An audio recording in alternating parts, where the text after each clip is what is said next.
these outlines are very, very, very amazing. And as I was going through this outline, of course, I get the best portion because I had to spend a lot of time to kind of dig into this and try to get into this message so I can present it a little bit to you. But really, what I'm going to do is mostly just go right through the outline. I want to go through the outline and then try to raise up a few points to maybe explain a little bit. But really, everything is right here in the outline. And you, in these meetings, the outlines, it's really good to print a copy and keep it and go over it, because there's really a lot of truth there. So in this particular outline, there is 113 verses. And I'm not going to share all those verses, but I'm going to share a number of them, a number of the verses with you, and go through the points. But there are three main things that I want to get across, and those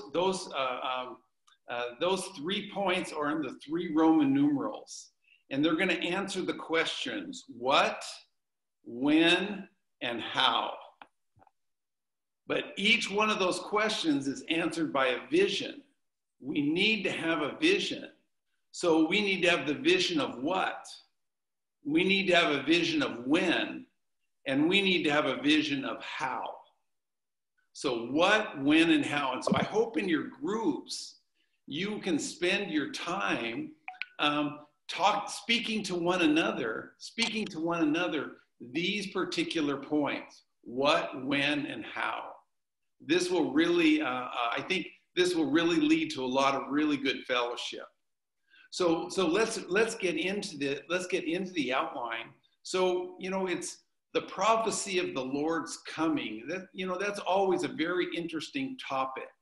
But I don't want to get too caught up, and I'm going to cover some points on the Lord's coming, but don't want to get too caught up just in this matter of eschatology or the Lord's coming. Really, the burden is going to be in the last point, is the healing Christ, and how do we get prepared? So really, that's the last question. The last point is how. How do we get prepared for the Lord's coming? All this, the matter of knowing when the Lord comes and all that, that's really the point of it, is to bring us into a realization that we need to get ready for the Lord's coming. So let's start here with the first question: what? So if you read the first Roman numeral, you'll see, in order to be built up to be Christ's bride for his return, we need to see the vision of the divine history within the human history, showing us what will happen in the last days. So what is the vision here that we need to see? The vision is we need to see that in human history, there's something hidden that's going on, and that is the divine history. So within human history, if you look at human history, just for example, if you were to go back to when the Lord was born in Bethlehem, that was during the Roman Empire with Caesar Augustus. There were lots of things going on. Going on at that time in the Roman Empire. There were conquests, there was society, there was theater, there was sports, there were all these things. And I'm sure the people were all talking about these things. And to most of the people in the Roman Empire, what was really happening for them? Well, it was theater, it was conquests, it was sports. All these things were going on. But what was really happening at that time? What was really going on at that time? What was really going on was God became a man. Isn't that amazing? This is the divine history. So you could get caught up in just the human history and not see the divine history. What is really happening today? Today, you know, we have this coronavirus, we have all these things, you know, but what's really happening? What's really going on? Well, this point is going to cover that. I'll just talk a little bit about it. So, you know, in Daniel chapter 2, verse 28, I'll read the verse. It says, but there is a God in the heavens who reveals mysteries, and he has made known to King Nebuchadnezzar what will happen in the last days. This is your dream, even the vision of your head upon your bed. So Nebuchadnezzar, and you probably all know this, Nebuchadnezzar got a dream. And this dream was this image. And maybe here, I'll try to show you the image. I got a copy of it. Let's see here. Okay, there is the image that Nebuchadnezzar saw. So if you look at this image, you see that the head's gold, and that the chest is silver, and the waist and part of the legs is bronze, and the legs are iron, and the feet are iron and clay. Well, this image shows us the totality of human government. So Nebuchadnezzar was given a vision of the totality, even all the way to the end times, of what will happen with human government.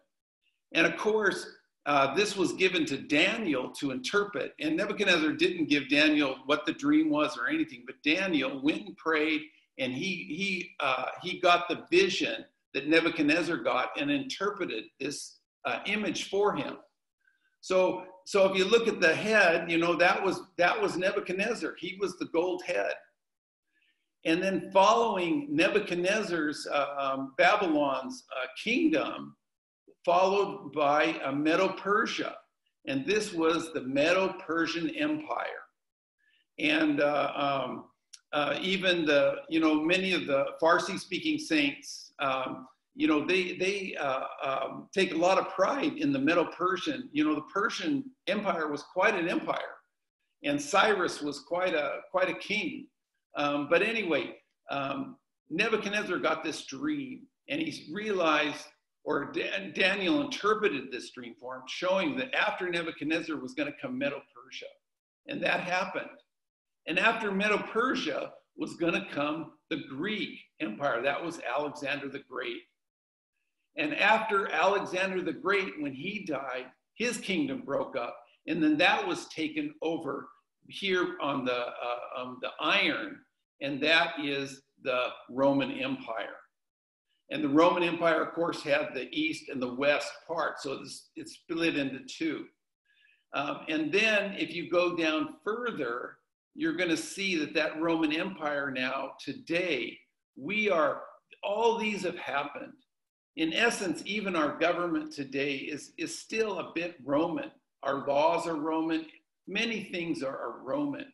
But we are now down at this part of the image, down at the feet. So the Roman Empire has passed, but there's a little bit. There's iron and clay at the feet. So we need to see this image. And we'll talk more about this image later. So we are down here at this portion of the feet with the clay and the iron. Okay, so let's go back. So I'm going to read Roman numeral 1a with you. In Daniel chapter 2, the history of man is signified by a great human image. So this is the point here, is there is within the human history, there's the divine history. That image shows us the divine history. So in Daniel 2, the history of man is signified by the great human image, with 4 sections of this image, corresponding respectively to the Babylonian Empire, the Medo-Persian Empire, the Grecian Empire, the Roman Empire. The armies of these empires were like locusts coming to devastate and consume Israel totally. And we can see that these empires did just that. They really imprisoned Israel. Even the Roman Empire destroyed Israel. So we can see that these really, as prophesied in Joel, if you see that Joel 1:4, that's where Joel talks about the 4 kinds of locusts. Well, each one of these types of locusts correspond to the different empires of the image that I just showed you. But these locusts, are terrible. Locusts come and they swarm and they eat and they level everything. So the Bible likens these empires to beasts and to locusts. So they're pretty terrible. And really human government is so terrible. I used to think some governments were okay, but now, after a number of years, human government is just, all of it is totally, not that we have to respect human government, we have to follow our rulers, but most of them are liars, and it's all crooked and it's all deceitful. Anyway, this is human government.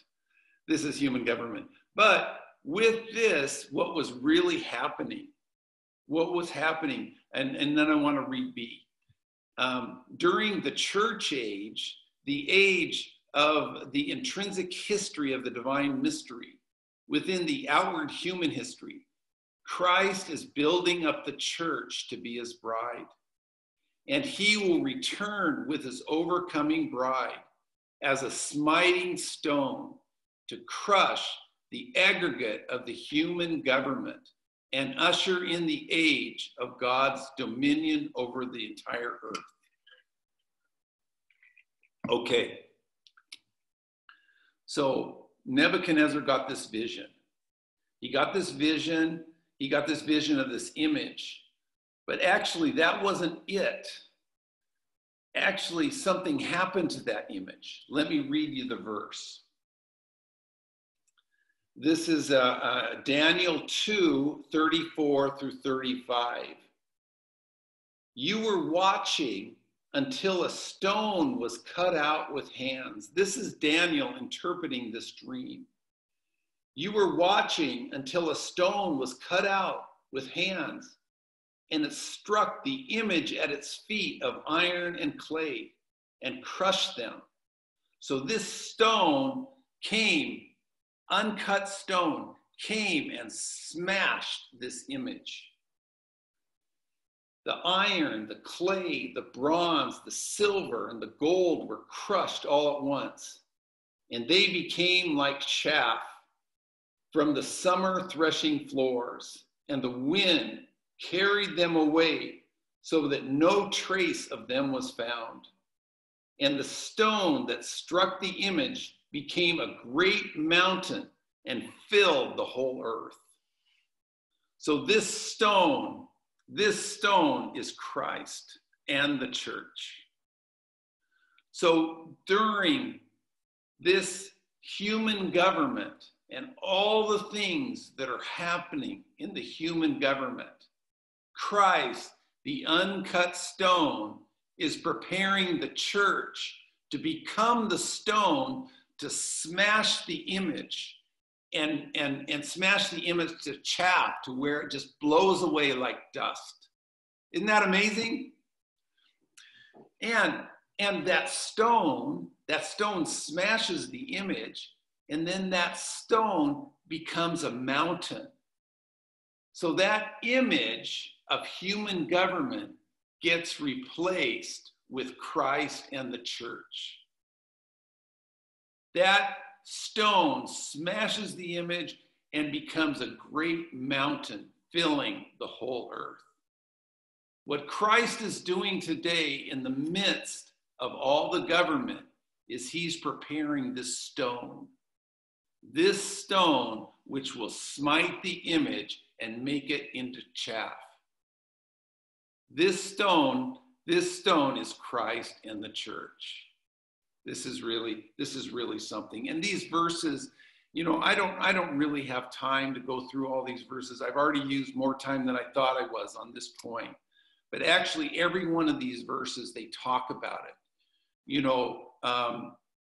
Matthew 16:18, the Lord says, I'll build my church.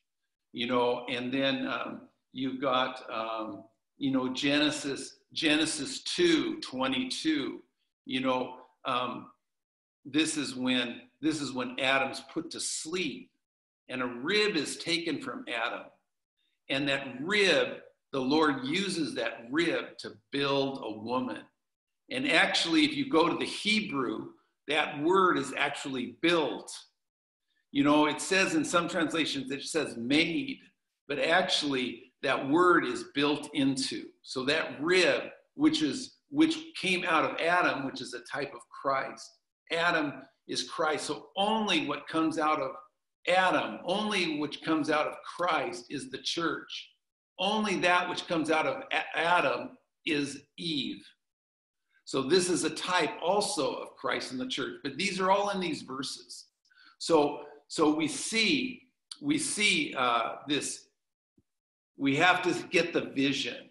The vision is, brothers and sisters, is behind human history. There is the divine history is taking place. So every day you get up in the morning, you've got to do your things. Remember, the divine history is going on every day. There's something divine happening. We have to spend some time to come to the Lord. Come to the Lord, be before him, so that we can be part today. We can be part of that divine history. We don't want to miss our chance. Today, tomorrow. Today is our time right now. We don't have tomorrow. We don't have yesterday. We got today. Today is our time to become part of that human history, of that divine history in the midst of our human history. So this is really good. So let's go on. We must see the sign of Christ coming and of the coming and of the consummation of the age. So we have to see the sign. First of all, we have to see that there's a divine history in the human history. Then the next thing we have to do is we have to know, what is the time? When is this going to happen? Is this going to happen a long time? Do we have a long time to wait? A short time? The Lord has given us some clues, some insights into when this time is going to be. And this is the next vision we need to see. We need to see the vision of, when is this going to happen? When is the Lord going to come back? When is that image going to get smashed?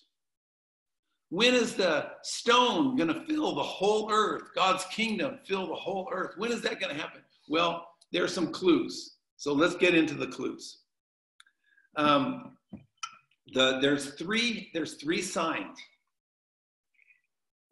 Three signs that I'm going to cover, and I'll try to do it quickly. But on the Mount of Olives, this first verse, in Roman number 2, we see Matthew 24:3. And if we look at Matthew 24:3, I'll just read you the verse. It says, "And he sat on the Mount of Olives. The disciples came to him privately, saying, 'Tell us, when will these things be?'" So the disciples, they came to the Lord. They wanted to know. They wanted to know when this is going to be. And when are the signs of your coming and the consummation of the age? So they were asking the Lord, and the Lord gave them the answer. And the answer was primarily here in Matthew 24. The answer was twofold.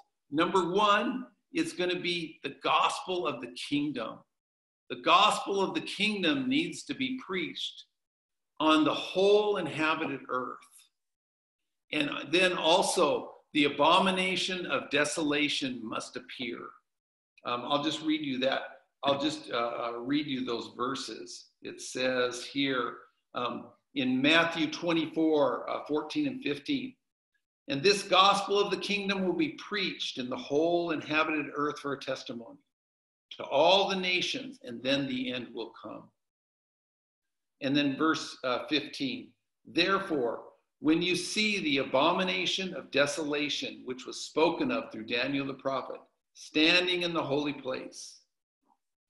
So the end will come when the gospel of the kingdom is preached and when the abomination of desolation has come. And then the third sign is the fig tree. And we'll touch each one of these three signs. So the first sign is the gospel of the kingdom. You know, this gospel of the kingdom needs to be preached to the whole inhabited earth. So what is the gospel of the kingdom? Well, we have the gospel of grace and we have the gospel of the kingdom.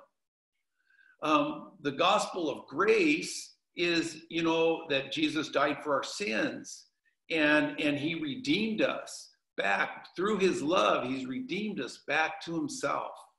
You know, this is a great gospel. This is the gospel of grace, that God has taken sinners and loved sinners and died for sinners and redeemed them back to himself. This is a great gospel. But the gospel of the kingdom is a further gospel. This is a gospel of a kingdom, meaning a rule, an authority. And this gospel is not just grace. It includes grace. We need grace. But we also need to speak the matter of being under God's rule and under God's reigning in our being. Is God reigning in our being? Is he ruling in our being? This is a gospel. We need to come under this kind of rule. This is the gospel of the kingdom. And then we know, how do we come under this rule?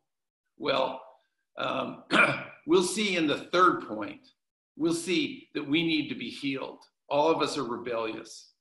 All of us have problems.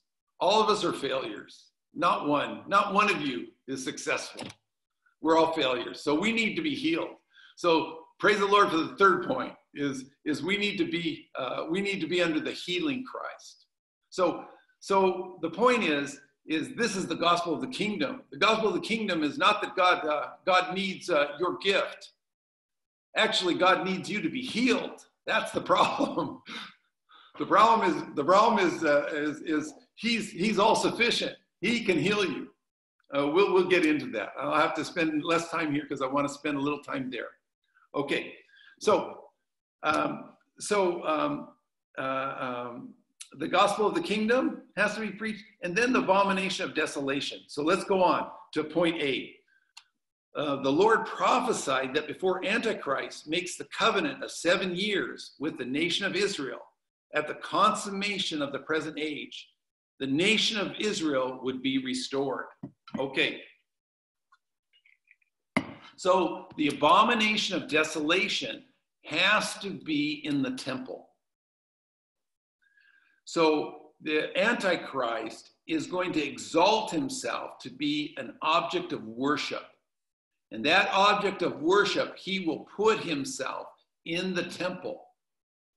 So the temple, the restored, Jerusalem being restored, and the temple has to be rebuilt, and the sacrifice has to start again. And believe me, I think there's some from Israel here, they can tell you better than I can tell you, but everything's ready. All they're waiting for is the site. As soon as the site's ready, the temple will go up and the sacrifice will start. And they're praying for this, the temple to be rebuilt so that they can begin to worship God again. The Antichrist will be very instrumental. This man of sin, man of lawlessness, he'll be very instrumental in the establishing of the rebuilding of the temple. And And the Antichrist, he's all prophesied. All this is in the prophecy of Daniel of the 70 weeks. And we'll talk a little bit about that as we go on. But so the Antichrist, he's going to make a covenant of 7 years. Okay, so in Daniel prophesied 70 weeks, and then the end would come. And 70 weeks, we have to know that 69 weeks have already taken place. The first week, the first 7 weeks, each week is equal to a year. Each week, 1 week equals 7 years. So when Daniel got this prophecy, from the decree of the rebuilding of the temple to the time the temple was built, that was 49 years, 7 weeks. And that was prophesied in Daniel.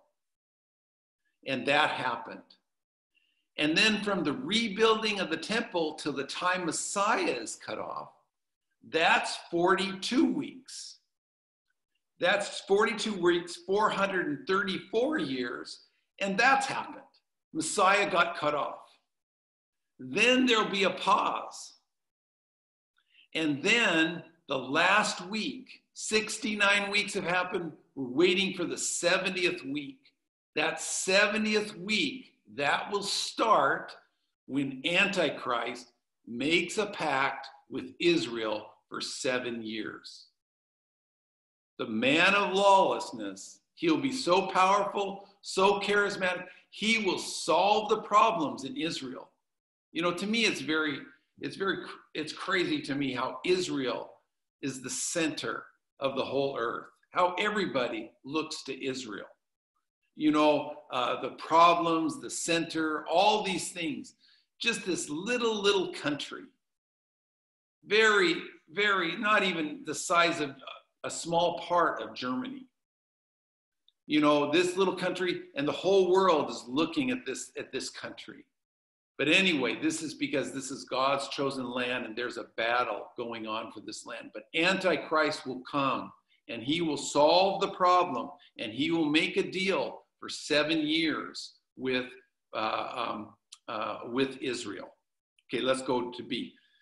Antichrist will break his covenant with Israel, and his idol will be set up in the temple of God at the beginning of the Great Tribulation, which will last for 3.5 years. This indicates that the temple must be rebuilt before the Lord comes back. So the temple has to be rebuilt before the Lord comes back, because the Antichrist has to put his image in the temple. You know, and those verses, you can see those in Daniel 9:27, and you can also, we don't have time to read it, sorry. You can also read that in those verses. It might be a good thing to do, you know, in your group time. But don't get too caught up in your group time about these, about the prophecies and all these things. Because it's interesting to talk about, but the point will be the healing Christ. So I'll get to that. 2 Thessalonians 2, 3, and 4, also Paul talks very much about this man of lawlessness. But sorry, just leave it to you to read these verses, but they're really good. Okay. So in the middle of the 7 weeks, so he makes a 7-year pact, but in the middle of that 7-year pact, he's going to break it, and he's going to turn and become evil. And there's a lot of prophecy about this, but the Antichrist, he's going to be mostly good for the first 3.5 years. He will deceive everybody. Everybody will think he's so great. You know, you just consider a powerful, charismatic, smart man will captivate the whole world with social media, with communication, everything. He will be persuasive. He will be powerful. He will be handsome. He will be everything. people will think he's the answer and he will solve the problems. But he will make a pact with Israel. And when he makes that pact, you have to realize this 7 years. We have 7 years. The last week has begun in Daniel. This will all come to an end at the end of the 7 years. Okay, so before the Great Tribulation, so halfway through that 7 years, at 3.5 years, the Antichrist turns evil and he will begin to persecute.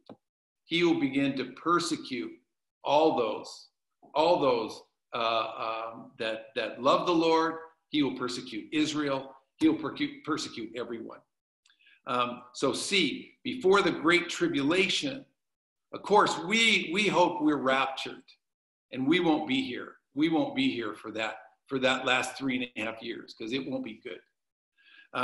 But there will be some Christians that still will be here.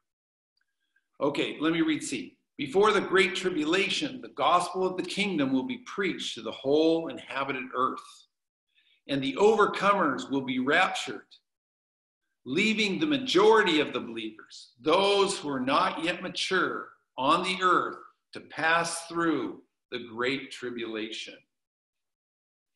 So let me just read you these verses. This is Revelation 12, 5 through 6. And she brought forth a son, a man-child, who is to shepherd all the nations with an iron rod. And her child was caught up to God, to his throne. So this is the man-child. This is the stronger part of the woman. The church is likened to a woman. But the Lord, he's calling overcomers. This is the stronger part.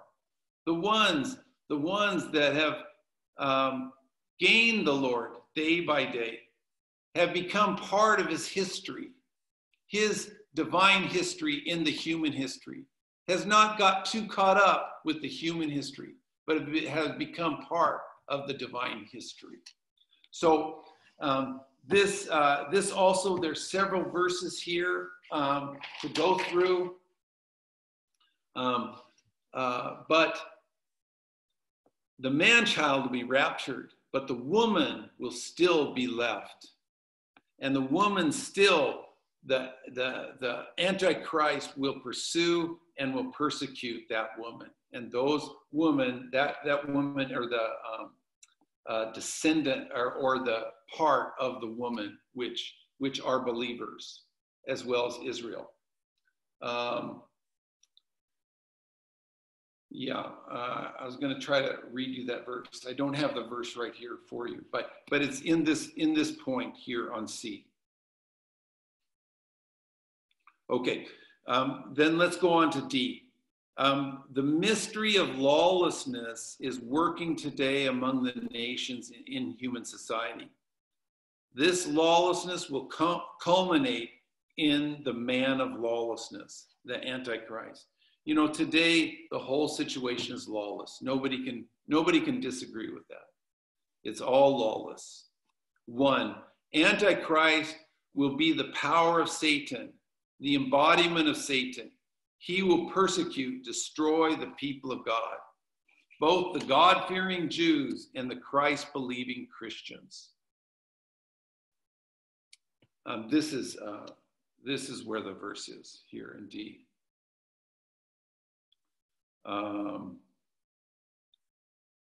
Okay, I need to go on. 2, Antichrist will wear out the saints of the Most High. This is the Antichrist will continue to use his wearing out tactics to wear us down, to wear out our love, to wear out our consecration. This is the Antichrist's job. So we have to realize what his strategies are.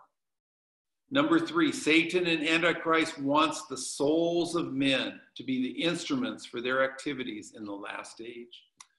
You know, Satan really wants your soul. And all of us, you know, your college students, when you get a job, Pharaoh is going to make a call for your soul. And the call is going to be spend more time. I want you to give more time, more of your soul, everything you've got to me, so that your soul is totally used up and can't be used for the Lord's purpose. Satan wants our soul. He wants to totally occupy us. Okay. So, first vision, the human history. Within the human history is the divine history. Second vision is the Lord. When will the Lord come? We know the time is soon. We know that the Roman Empire is gone. We are at the feet of that image, clay, and we're just waiting for the 10 toes. The 10 toes are the 10 kings. So if you look at that image, you look all the way down that image, all that has taken place. We're just waiting for the 10 toes. And that's the Antichrist to rise up, and he will appoint 10 kings will give all authority to Antichrist. And then this will be the consummation of the age. So we're at the very end of this. Sorry, I talked about the abomination. The last sign was the fig tree. You know, that's a big sign, the fig tree. The Lord cursed the fig tree. But then the fig tree in those verses, the fig tree began to become tender, and the leaves began to open. So there was some in 1948, Israel without hope. They had no land, no people, without hope. Out of a miracle, Israel became a nation. And it was inhabited. Many that were taken out of their places during World War II were put there to set up and establish the land of Israel again. This was a miracle. This is according to biblical prophecy. And then what was even more a miracle was they're surrounded by all their enemies. After the 6-day war in 1967 and 68, after that 6-day war, Israel conquered and subdued their enemies and then established Jerusalem as its capital. This is the showing forth of the fig tree beginning to bear fruit again. So this is another sign. It says that this generation shall not pass away until it sees the coming of the Son of Man. So this is all we have to realize we are at the end times. Okay, let's go on to the healing. Number 3. So how do we get ready? How do we get ready for the Lord's return? 3, the book of Malachi reveals that we need to be purified and reconstituted with the healing Christ for his second coming. This is how you get ready. Don't think you have to do a great work. You have to be healed. You have to get healed. You have to allow the healing Christ, this healing Christ, to heal you. How do you get healed? Let's go to A. The healing Christ is the messenger of God and the living message of God as a refiner's fire and as a fuller's soap to purify and refine the degraded remnant of God's people. So the healing Christ, we need every day, every morning, we need to go to the healing Christ. And we need to go to this healing Christ as the messenger from God, of God, the messenger of God. And we need to go to him and get a living message from him. This living message is the message that heals us. God speaking to us, God shining on us. This heals you. We're crooked. We're wrong. We're jealous. We're too angry. Sometimes we're just too much natural love. We're just wrong in every way. We need the healing Christ to come to us with a message. This Christ to give us a living message. This will heal us. And it will also clean us. This living message, if you look at this Fuller's soap, this is in Malachi 1 through 3. It talks about the Fuller's soap. Well, this Fuller's soap, what it was used, it's a very strong soap, and it's used to clean wool and make wool, pretty and not dirty and filthy. So it's a very strong soap. So this is our healing Christ. He is a strong soap that can kill all our problems. Okay, I need to go on because a couple more things I want to touch, and my time's almost out. Sorry, it's out. Okay, the healing Christ is the desire of the nations. He is the desire. Everybody wants this one. I don't care who you are. You want this Christ. Every man, deep down, even if they say no, deep down, if you speak to their spirit, they want Christ. This healing Christ is the Son of Righteousness. We need to allow him as the Son of Righteousness to rise up in our being as the Son of Righteousness. One, in his first coming, Christ was the dawning sun to the dark age. So in his first coming, he came as the sun in the dark age. In his second coming, he will return as the Son of Righteousness in his kingdom. This portion in Matthew 17:1 through 8, 17:1 through 8 is really a wonderful picture of this foretaste of the kingdom, where the Lord appeared in his glory. Peter said with Elijah and Moses, and Peter said, "Let me build 3 tabernacles." And the Father spoke from the heavens and said, "This is my beloved Son, hear him." I don't want you to listen to Moses. I don't want you to listen to Elijah. You need to hear him. Brothers and sisters, we need to hear him. And then they all, Moses and Elijah disappeared, and only Jesus was there.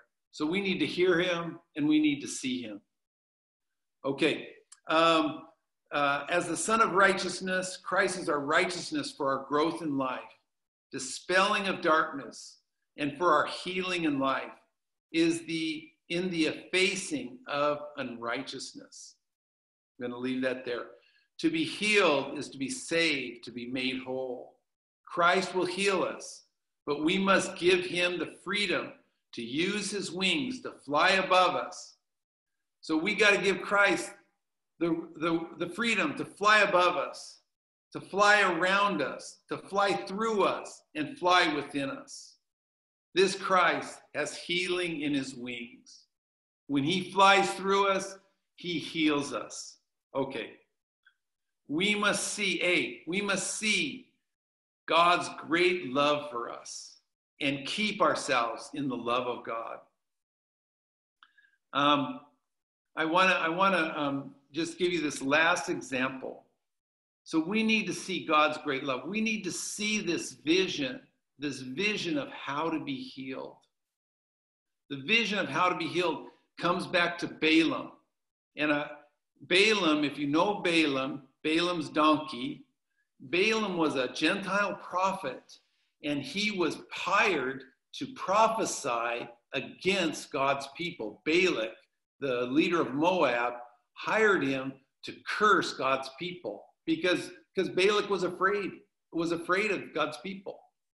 So what he did is he hired Balaam to say, "Balaam, I want you to curse these people." So when Balaam went to curse him, the only thing that came out of Balaam's mouth was blessing. He said, "Oh, God's people are holy. God's people are perfect. God's people are are lovely. This is all he could speak. But actually, if you looked at the real situation, God's people weren't that. God's people were miserable failures. But Balaam, I have to read you this verse. Balaam had the vision. He got the vision. This is what he says here.